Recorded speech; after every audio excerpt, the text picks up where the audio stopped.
Welcome to Contributor Wednesday on Bridge the Gap Network. In this series, you'll hear from thought leaders on a variety of topics dedicated to inform, educate, and influence the senior living industry. Hello and welcome to part 2 of my episode this month. This is the Bridge the Gap Contributor Wednesday series. My name is James Lee.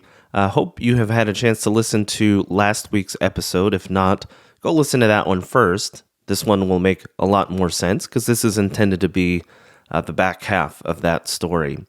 We're going to go ahead and jump right into it because I want to go ahead and get as much of this discussed as possible. Last week's episode was about the first half of what I feel is a balanced leader, and that's emotional intelligence and business intelligence. The first half of that was kind of talked through last week. And in this episode, I want to take a little bit of a departure from my normal topics that tend to be a little bit more qualitative, like leadership and organizational culture. Although I'd argue there's some quantitative parts to that. This week's episode is a little bit more geared towards the quote-unquote hard stuff. So let's jump into that. Business intelligence for senior living. What I mean by that is not just the acumen of do you understand budgeting and do you understand how to run a P&L, profit and loss financial statement. I mean do you do the other like strategic work? Do you do the work around the numbers that really get at studying the business, maybe even the business model of senior living itself. And so today I want to share my kind of version of that, my vision of senior living, in the future, or maybe as we come out of the 2020 pandemic. If nothing else, this year has taught us that the way we do business can either be disrupted internally or it can be disrupted from outside. This year, what's unique about the coronavirus pandemic and kind of global crisis is that we all went through the same hardship together. We definitely had to innovate and change because of external forces. So how can we change that moving forward? How can we make innovation something that we have control over and not just something we have to respond to? When it comes to senior living, I think there are three kind of core parts of the operations anyway that create optimum flow. And when I mean optimum flow, think about an athlete that is in the zone. They're clicking. Everything is just happening right for them. Athletes talk about that, and that flow, that state of just kind of everything is just kind of clicking, that can happen outside of the sports world. That can certainly happen in business. As a former executive director, I can tell you that there are times that I felt everything was just kind of, not going right necessarily, but that all of the team, all of the residents and families even, that everything was just kind of flowing together in an intended way. The three components of that I've learned from others, and I certainly use this model to help other people now. The three components that have to always be working in conjunction with one another are the people side of what you do, the product, the actual service of what we do, and then the processes that we follow. So people, product, process. That I believe is a core part of the business intelligence of an executive director, who's really the heart of that business, and then everybody else supporting the ED and their efforts. So optimum flow is going to be part of what we discuss today. We're going to discuss kind of this concept of innovate or die. That was in the intro, but just kind of the need to cannibalize our own business. So I'm going to come back to that. Technology, I want to talk about the role of technology in senior living. I'm certainly not an expert, so this is a little bit more, as a topic rather than the specific components of it. Another part is the relationship that we have to seniors, Right now, that's a pretty direct sale, brick and mortar relationship. I want to explore the concept of acting as their agent in a marketplace. So that's a fourth topic. Fifth is just kind of reorienting our team to creativity and imagination rather than just just kind of giving them ratios and performance metrics to hit.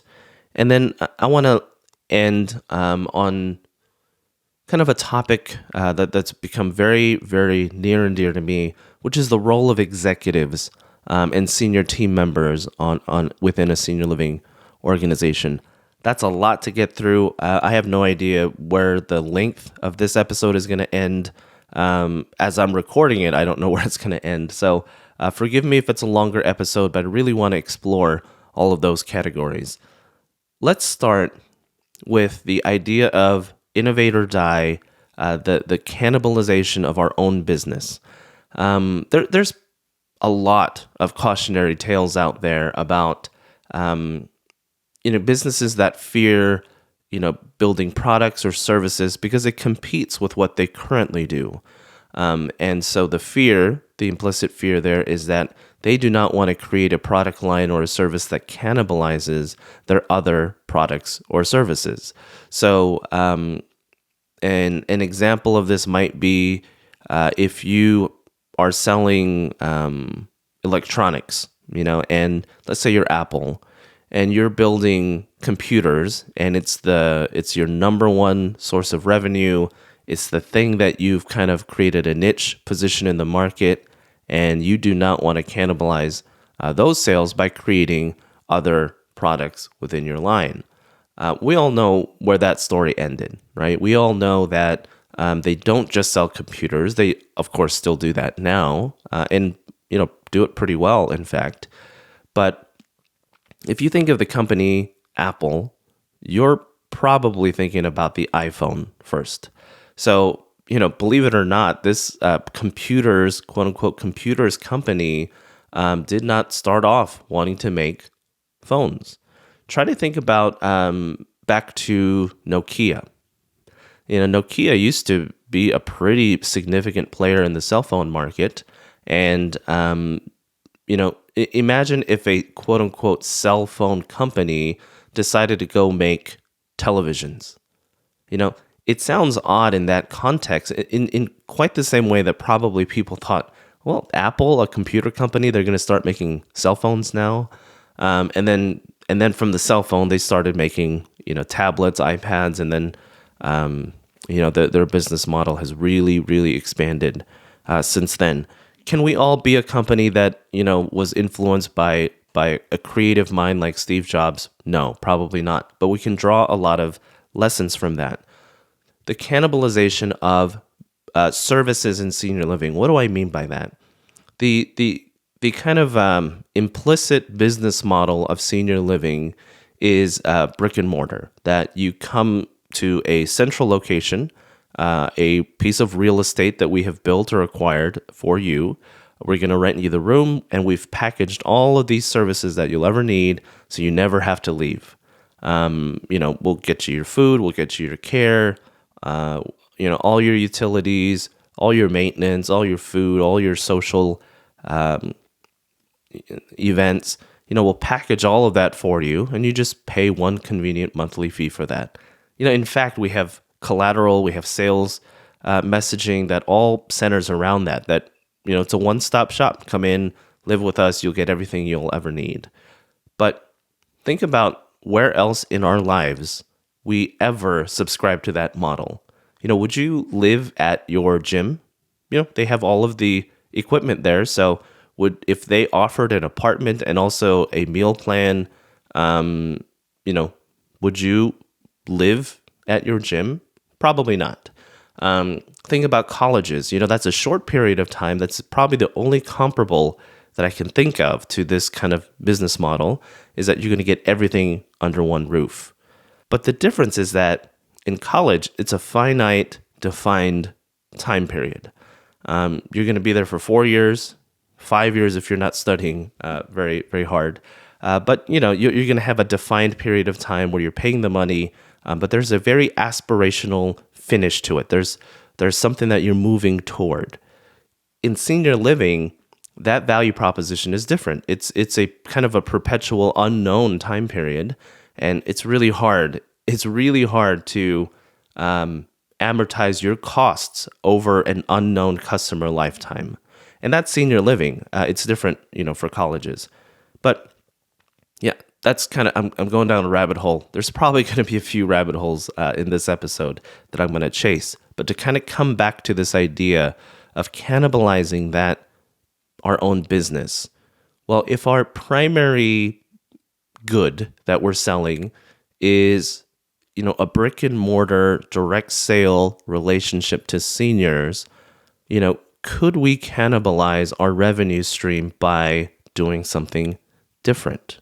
I think so. And it may not be for everybody, but it certainly will be for some, innovators, some teams that are kind of equipped to do this, some executives that have the right risk tolerance and access to the right lenders and capital providers who also have that same vision. So it's going to be a narrow group of people that I think are going to go for it. But that's what this episode is about. It's about dreaming. It's about a vision of something different than what we have now.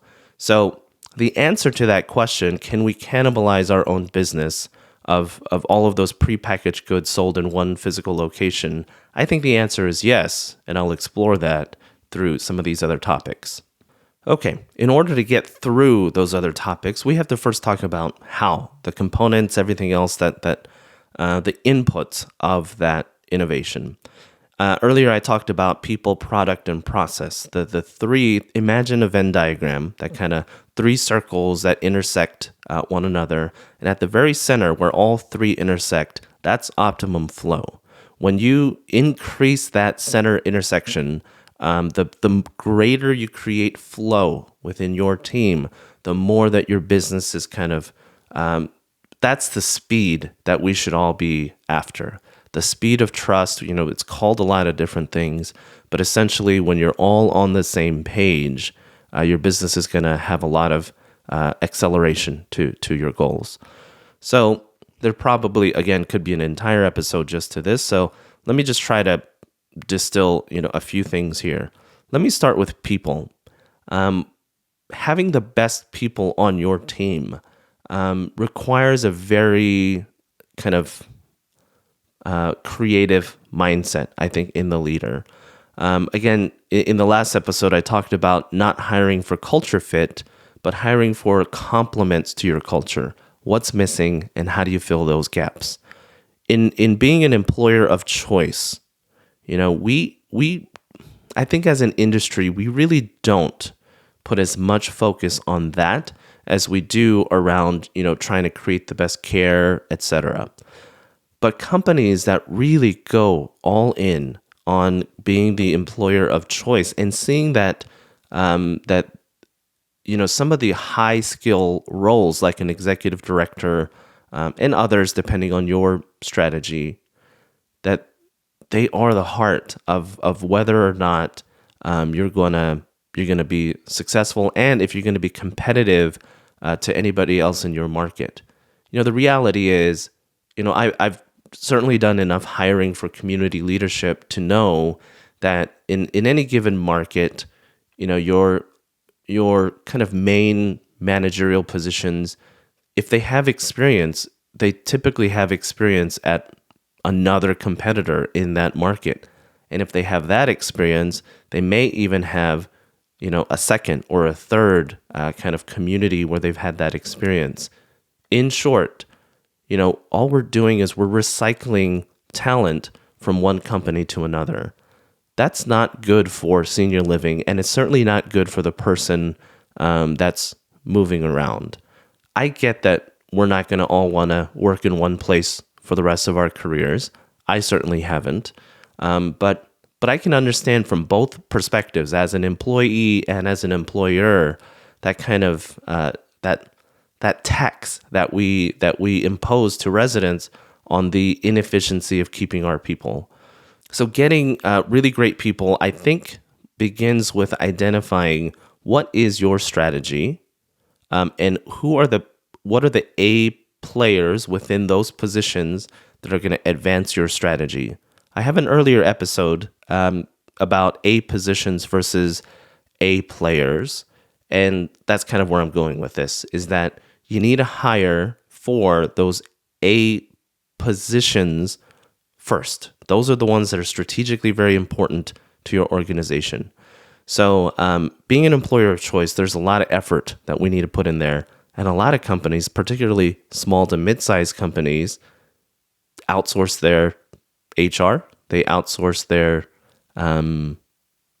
their recruiting process. And those are all practical needs, certainly at first. But if HR and talent management is not a specific part of your business strategy, it's just incidental. And I don't think that even ties to just size of the company. I'm aware of many, larger companies that treat the people development part of their business as really kind of a secondary or a, kind of a necessary evil part of their business. It should be one of the core parts of your business. When it comes to product, I think that we tend to be very heavily focused on care. But part of what I'm going to talk about, throughout this episode is that care is not a really great, it's not a compelling value proposition for our customers. In short, they don't want what we are selling, and what we're selling is care. You need care, so we're gonna get it together for you, and then sell it to you. People don't want that. So the question here is, how do we transform senior living from I need it to I want it? Is that possible? I think yes. So the product, the services of what we provide, that has to be really keyed in to our overall strategy. And then the processes are the things that we do to get there. And I think one of the things that we do poorly as an industry is leverage technology. We think of technology generally and generically as electronic devices that seniors can use, wear, and it's a very kind of one note view of technology. Technology is a tool. It's a tool to reduce friction, and I'm going to talk about that next. But let me pull back to people, product, and process. All three of those things have to be working in conjunction with one another in order for your business to be thriving. A colleague of mine notably said, James, there's probably a fourth P in there, and that's passion.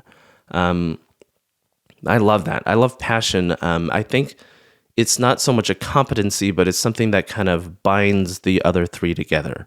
So passion is the binding agent that keeps that Venn diagram together and those circles from kind of floating off from one another.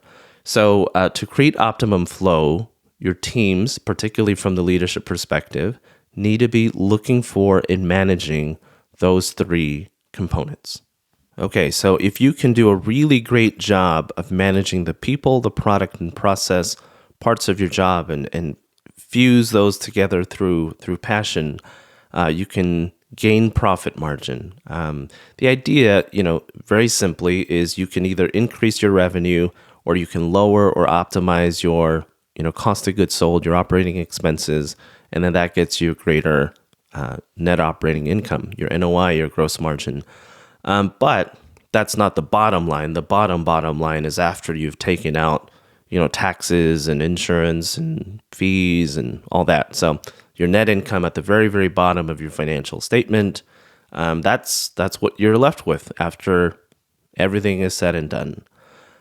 So I want to take that and kind of launch into this concept that senior living in its current state relies on a principle called operating leverage. It relies on you being able to cover the high cost and the high value of our assets, which is typically our real estate, the building, the land, the equipment, the stuff that we've bought to kind of move our business forward.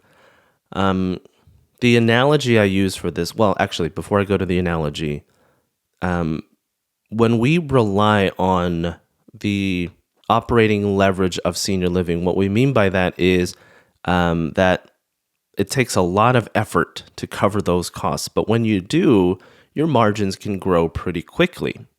That's why at, whatever your break even is, when you've covered all of your basic costs, your margin right after break even might be small, 5%. But then, incrementally as your occupancy goes up, that margin starts to spread bigger. It's not a linear growth after break even, it's an exponential growth after break even. That's a basic concept of operating leverage. When times are good, they're really good. When times are bad, they're really bad. That's the double-edged sword of operating leverage. So the example that I use for this to kind of simplify it and understand it is the concept of a lemonade stand.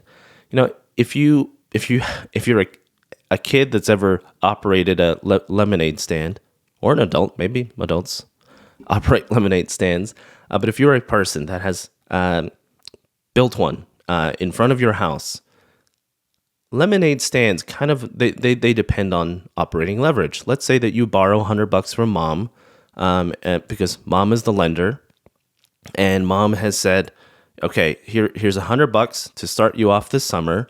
I want you to pay me back $25 every month, beginning in May, and I want you to pay me back my $100 plus 8%, $8 on top of that by the end of the summer. So those are the loan terms. The lemonade stand is gonna be really successful if you've covered the cost of that $108 early. Everything after is gravy, right? So you go to the store, you buy you buy things to make signs, you buy lemons, water, whatever, all the sugar, all the things that go into building your lemonade stand. And then let's say, it costs you $75 out of that 100 to just get started, day one. And then $25, you put that aside to go buy more lemons and other stuff. So you have $25 left over. Now, until and let's say that you sell lemonade at $1 per cup. You got to sell 75 cups of lemonade to just cover your startup costs for that lemonade stand. That's, high operating leverage. So if times are bad, if it starts raining, if you have a particularly rainy month of June, right when you've started it, that's not good. When times are bad, times are bad. But conversely, let's say that June is a hot month. Let's say that people are out and about. They've heard your lemonade is really great, and your business has just killed it in June. You've sold 125 cups of lemonade in June. You've covered all of your startup costs. You've covered your debt obligation to your mom. And so everything that you sell in July and August is going to be pure profit. So when times are good, they're really good. I think senior living, not to oversimplify it into a lemonade stand, I understand there's going to be nuance to this, but generally, that's what senior living is. There's a high startup cost, and we got to cover those startup the cost of those assets, and then everything after that kind of has a snowball effect of profit margin. Sounds good, but when times are bad, they're bad. And in 2020, times were bad. Times were not great for most people in senior living. So it begs the question, can we do something different? Can we kind of reconstitute our risk into a different business model? Is that possible? Again, the answer is not going to be yes for everybody, because a lot of people have bought lemonade stands, and you're kind of tied to that. But for organizations that are able to do it, maybe they can think of a different way to take that money and not go buy a lemonade stand, but think about what is the actual value that people in this industry, the customers in this industry want. What do they actually want from us? So operating leverage is something that we need to understand. We don't need to be tied to it. It's not the only way, I think, that senior living exists. Okay, if you are still with me through this episode, we're getting more and more into the meat of it. So, if we want to change a little bit of our business model, or wait, I'm not quite there yet at changing the business model, but where I am at is to talk about to improve the profitability of our business. We can either increase our revenues or lower our expenses. Again, way overgeneralizing that, but in principle, I can either charge more for the lemonade or I can buy less expensive lemons, right? That's it. In senior living, to reduce it down to the lemonade example, we can either charge more people for rent and care or try to lower the cost of the expenses, labor, food, utilities, whatever. And that's typically how most of our industry manages it. Do we have room to increase market rates? Do we have room to increase our annual, level of care increases? Do we have room and opportunity to reduce overtime, to reduce PRD, to reduce, whatever spending in any number of categories? I think that one of the things that we're really missing here is in the kind of realm of technology. The role of technology impacts both revenue and expenses. I think that it can actually optimize your expenses, and I think that it can really speed up and diversify revenue. When we think about adopting technology in senior living, most people think, oh, should we get iPads for the caregivers to chart their care? That's one kind of, that's something we can do. But just thinking about technology in general, technology makes work easier. It makes the work easier.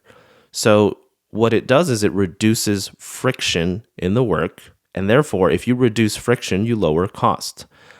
Think about a carpenter or any person that works with his or her hands, and think about the value of those tools to that professional. They're not piloting technologies. They're not saying, oh, I've only used a hammer my whole career, but there's this thing called a screwdriver that's kind of hit the market. Let's pilot that for a month. Let me see if I'm going to use it or not, but probably not, maybe.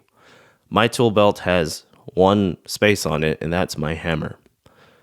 Technology is nothing more than a tool to help you to get, to reduce friction to get your job done.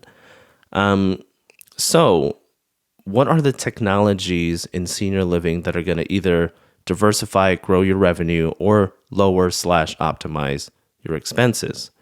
I think the technology that gives you insight to data, to human behavior, to your customer behavior in particular, I think that's the stuff that's going to really expand your revenue. And then it's going to also really give you insight as to where you're spending money. Right now, we categorize where we're spending money in really broad buckets. And I think that, and that on top of the way that we manage people, product, process, there are so many areas of inefficiency. There's leaks all over the business model where you lose a cent here, you lose a cent there. But in the aggregate, in total, those 1 or 2 cents here or there adds up to a lot. I call that the inefficiency tax that residents have to pay.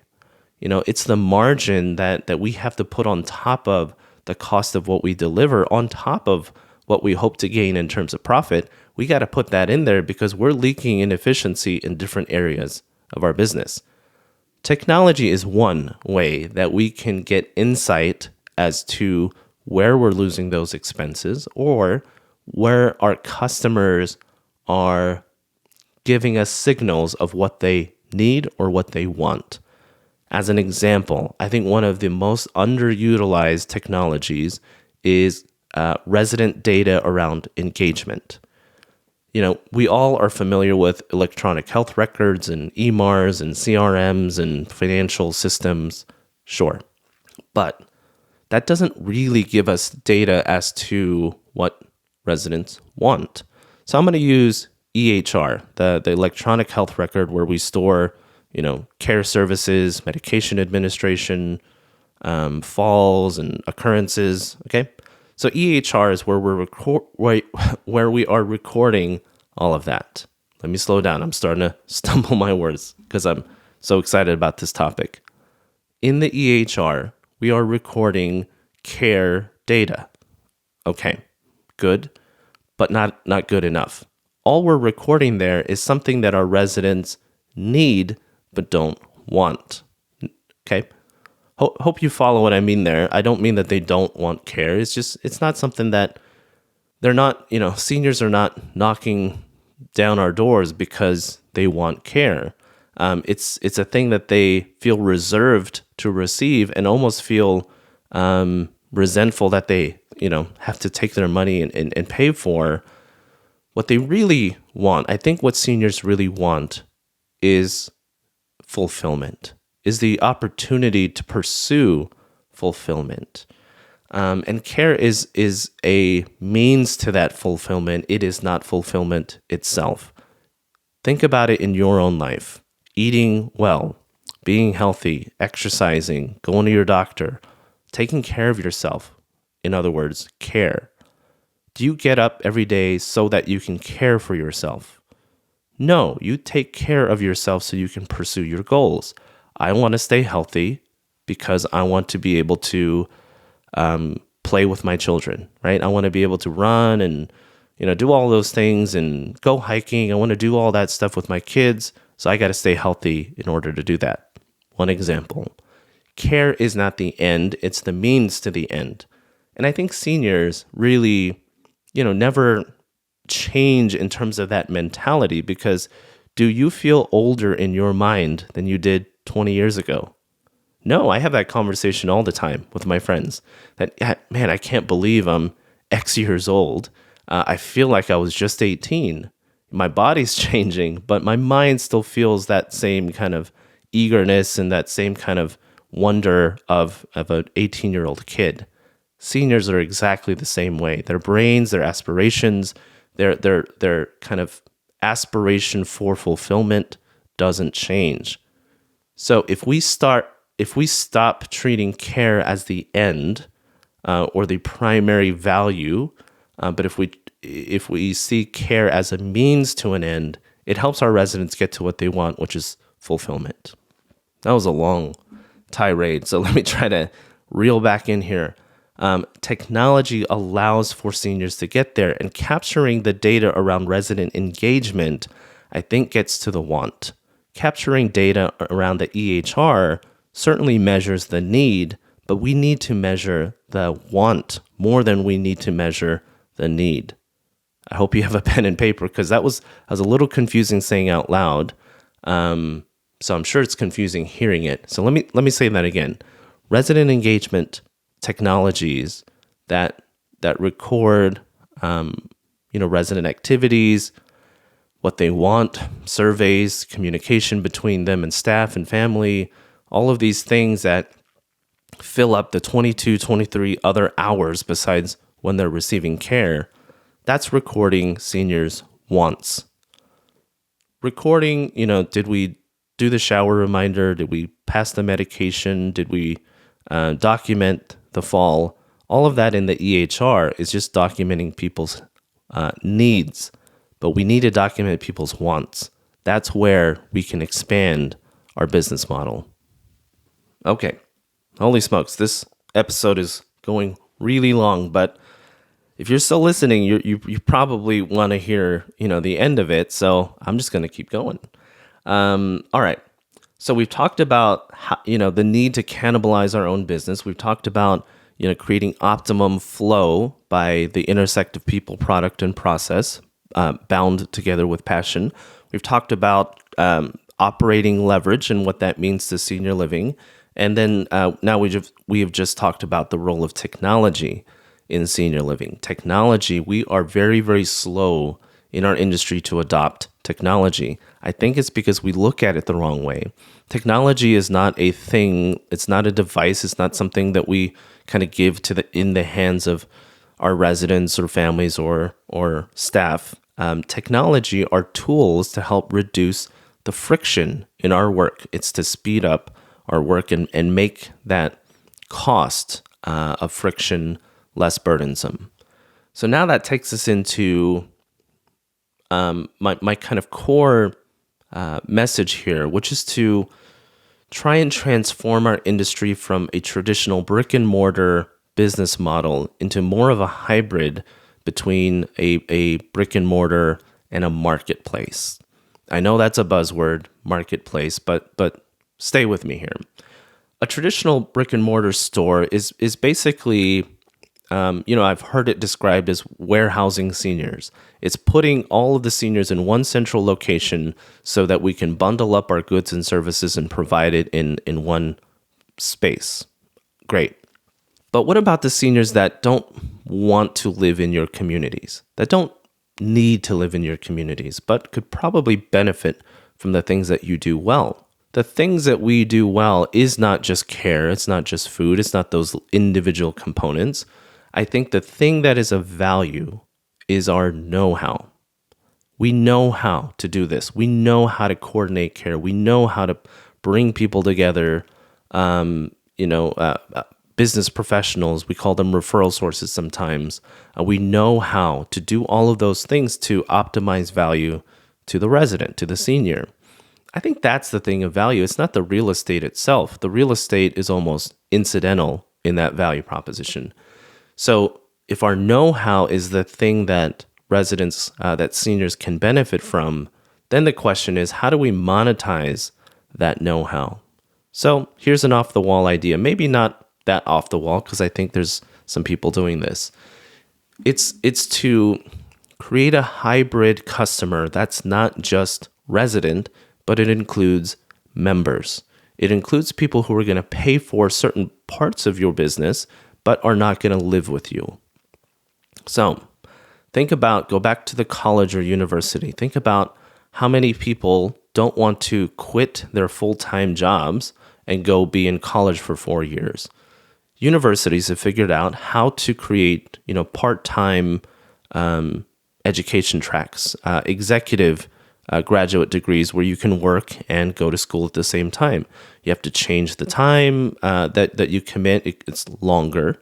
The cost is going to be different, but they've figured out a way to provide services to their customers, the student, without forcing a brick and mortar style to learning. It has expanded even further due to the coronavirus pandemic era of 2020. So online education, which was kind of, just kind of on the fringe there. Not a lot of institutions wanted to go there, but now everyone's forced to do it. And I think what's going to come out of it is that there's going to be greater reach of education through online means. So, but this is not an episode about education. This is an episode about senior living.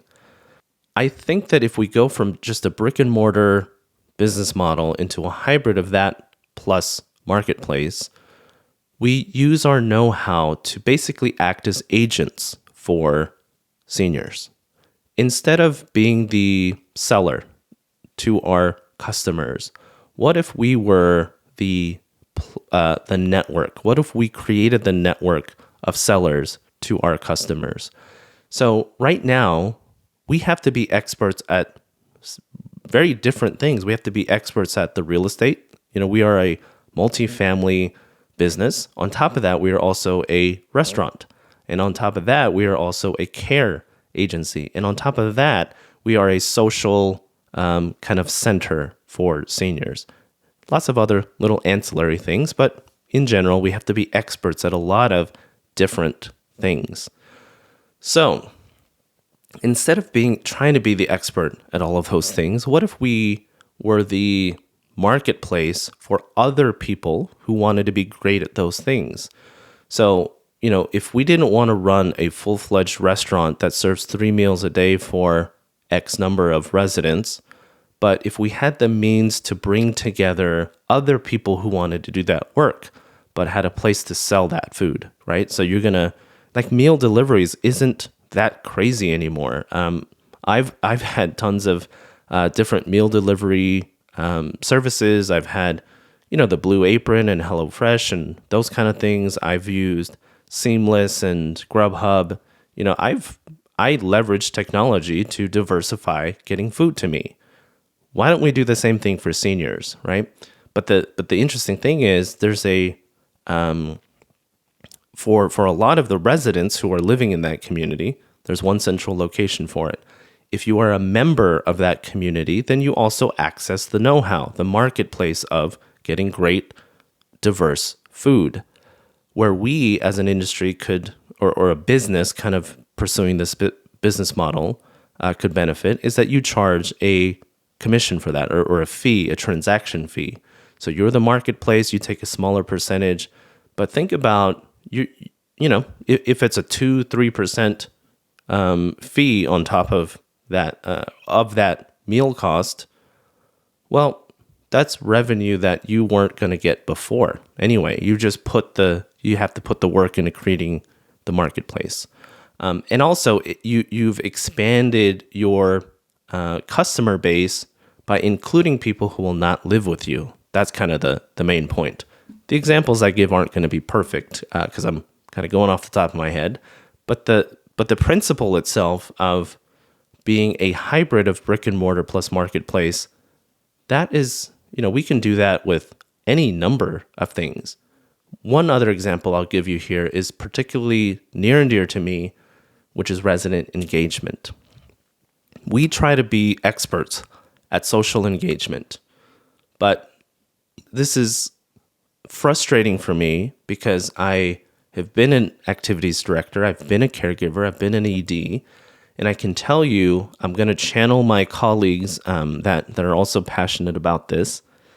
I think it is really, really almost criminal to think about how little money we put into these departments. When you look at trying to run a engaging resident engagement program off of $600 a month, $1,000 maybe. I don't know of many communities that have resident engagement budgets that match their marketing budgets. And you may say, well, that's not practical. We have to spend money on sales and marketing. It's the source of our revenue. A counterpoint to that is if you have a great product and service, that is better marketing. How often do we say that the best referral is the one that we get from a happy resident? Well, this is putting our money where our mouth is, almost literally. That if we put our money, if we put our technologies, if we put our budgets, if we put, those A positions that I'm talking about in resident engagement, if we created a marketplace that we don't have to be the experts, but we're the physical location where those experts can come be a part of our community. Right now we have a vendor relationship to those people. So if we want somebody to come in and do yoga, we pay them, I don't know, $100 for that session. They do an hour-long session for 8 to 10 residents, and then next month we do the same thing. Well, instead of doing that, what if we had a space where any number of yoga instructors, they create their own pricing, they create their own marketing, they create the service, and our residents vote based on their dollar, right? So if we're able to reduce the cost of living in our communities, but we subsidize our revenue by taking a fee from these vendor partners who are vying for the dollars of our residents, I think that's an interesting way to get at a different margin. If we really went all in after this strategy, we could kind of think about what would senior living look like 20 years from now if we started that practice and then evolved from there. I think the physical blueprint of our communities would look different. I think our apartments would be less of our total footprint, and I think we'd have a lot of different amenities in our communities. And then we would be seeking to monetize those multi-purpose rooms, the theaters, the classrooms. I think the physical look of our communities would be different, certainly if we adopted a different business model. Okay, this takes me into hopefully kind of a quick tangent on the role of leadership within all of this, you can see that I'm kind of building layers onto a different business model. This is a really good time to interject the role of creativity and imagination into the future of senior living. I think, I've had a chance to work with several different organizations, and even if I wasn't employed directly by some of the organizations I'm thinking of, I certainly have colleagues that are in enough different organizations that I can get a sense of, is this feeling of frustration or kind of the way of doing things, is it consistent enough across our industry that this is a real thing? I think so. I think this is a real thing. What I'm talking about and this topic I'm about to go into, which is, we have a very formulaic approach to the community operations. It's, increased sales, lower expenses, and then hopefully you have a good NOI. And not that EDs are not capable. In fact, I think EDs are very, very capable of doing something different, about looking at our business different, but we don't coach different than that. And when we have our one-on-one calls with executive directors, we tend to kind of say, hey, here are the etched in stone KPI. Here's the proven method. We have to do these things, and this is the only way of doing things. I think that it puts people into autopilot. They're not thinking creatively about their business. Think about the stuff that I'm talking to you about here on this episode. I didn't come up with these thoughts as a executive sitting in a C-suite role. These are all things that came from working in a community. These are all things that the genesis of some of these thoughts started years and years ago as a sales director or as an activities director, and they just kind of grew over time. Creativity and imagination, that I think is the key to innovating in our space.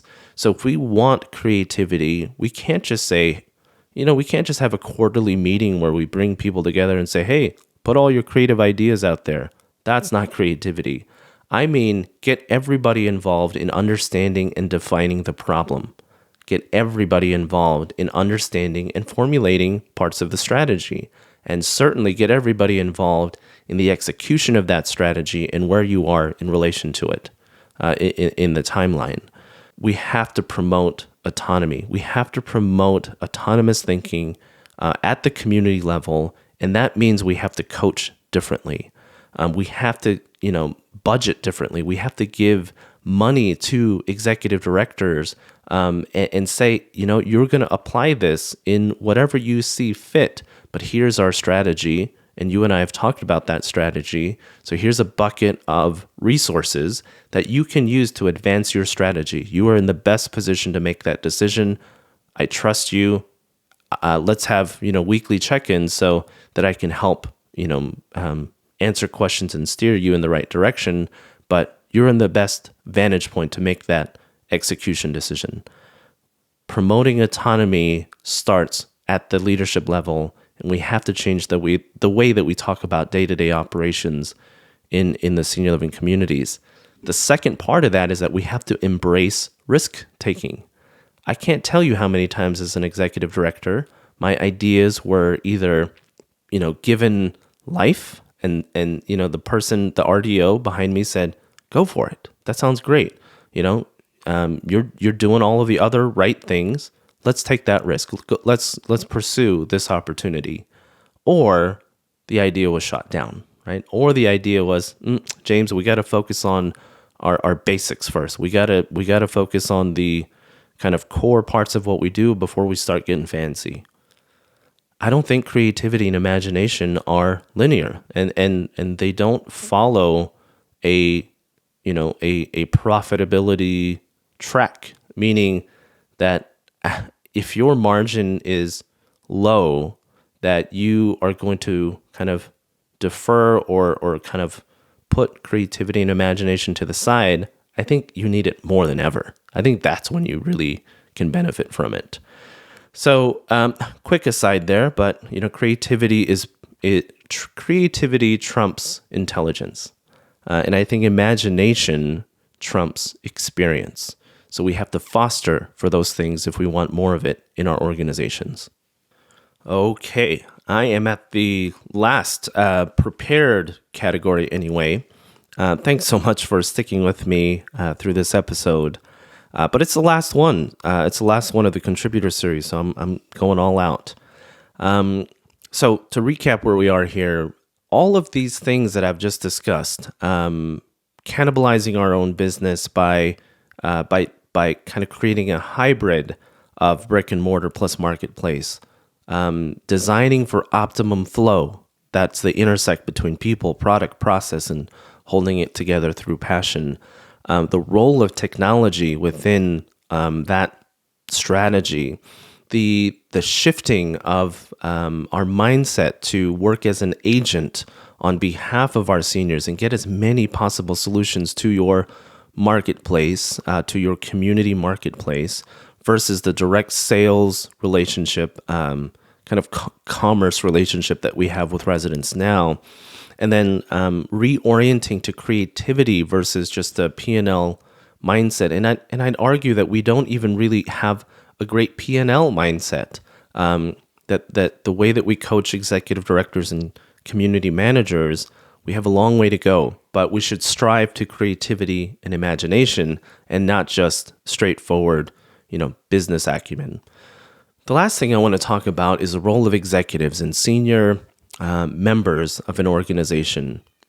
What I think is incredibly important for us as an industry is that we are led by people who have experiential empathy. What I mean by that is that I have had the great privilege of being able to care for our residents with my own hands. I've been a caregiver. I've worked overnight shifts. I've had coworkers that are living paycheck to paycheck. I have helped a resident in the middle of the night in their most profound moment of vulnerability to help them change and to get at this task of dignity in a way that it matters, that it informs the way that I was an executive director, because I helped that person to navigate a very personal and intimate care need. I've had to make those phone calls to resident family members that their loved one passed away. I've had to be in the room as that's happening. I have had the great privilege of being at 50 different memorial services. And I think that's just such a great privilege. It informs everything that I think about. It informs my pace. It informs my need for talking about stuff like this and working at innovation and not just talking about it. Every job I've had in senior living for the last 6 or 7 years probably, I've approached it with the mindset that it is a case study. I want people at the end of my work to look back on it and ask the question, how did he do that? Great, the results look good. How did he get there? I've been very intentional about answering that question in the future, that I want to be able to point to these exact things that I talk about on this episode and other episodes. It all comes from a case study approach to my work that let's make sure that the proof is here. So I think when it comes to executives and senior members of our organizations, empathy is, again, going back to the last episode, empathy is the ability to understand and predict other people's emotions, especially when it comes to your decision making. Executives make decisions all the time that impact the lives of residents and families and staff, employees. But is it informed by experiential empathy? I think that there's certainly room for people in C-suite roles that have never worked a shift in senior living at the community level. But it doesn't have to stay that way. So there are simple ways that we can get our executives that experiential empathy. And I think part of it is just asking that all executives have to regularly go do a caregiving shift. I think it means that executives have to be intimately involved in the day-to-day operations of at least one community. I don't mean all of them, but if the CEO of a 200 property company adopted one community and got to know those residents, had to make those phone calls along with the ED, had to take a call, from an ED is on vacation for 4 days. Great, you're on call, CEO, for that community. Those type of experiential empathy moments, I think, can inform the initiatives that we kind of, send down the pipeline.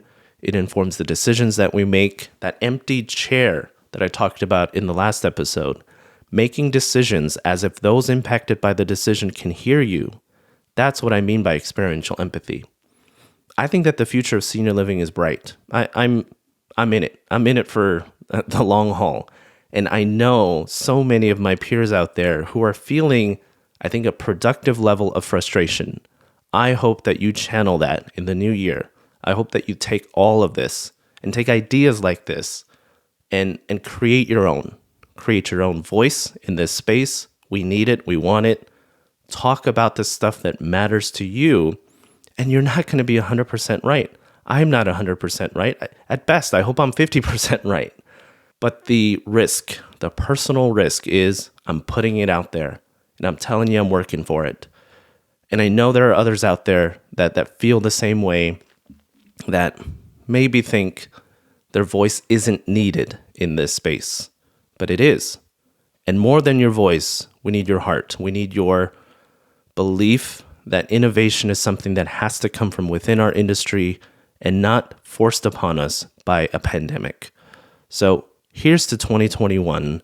Here's to the future of senior living. And here's to all of you who are educating and informing and influencing this space. Let's get after it. Let's get after it together. I want to thank Josh, Lucas, Sarah, the BTG team for giving me this platform for the BTG Contributor Wednesday series. And I think it's okay to say I'm so privileged to have had this opportunity, and it's going to lead to something really cool next year, which I'm terribly frightened about, but equally excited, and that's to spin off into my own show. So a few of us on the Contributor Wednesday series we're gonna have an opportunity to do that, and I'm just starting to kind of think through what a show in senior living is that's entirely kind of produced out of the thoughts I have and the aspirations I have for our industry. So I don't have all the details to share with you yet. I don't even have a title for the show. All I can tell you is that I am committed to this, and I'm committed to sharing your perspectives and your story as well. So in 2021, I'm going to keep being vulnerable. I'm going to keep putting myself out there in the hopes that you are in any way sparked with some kind of curiosity or inspiration to do your own thing or to join me in this work. And so, in the new year, we'll have a new show, and I'm really excited about all of the ways that can serve you. But for now, thank you for letting me be a part of your week or your month, for listening to 5 minutes of this or the entire hour plus whatever this episode ended up being. Thank you for letting me be a part of that day. Have an awesome day. Have a great end of the year. Take care of yourselves. We'll see you in the new year. This is James Lee signing off from the Contributor Wednesday series. Thanks for listening to Contributor Wednesday series on Bridge the Gap Network.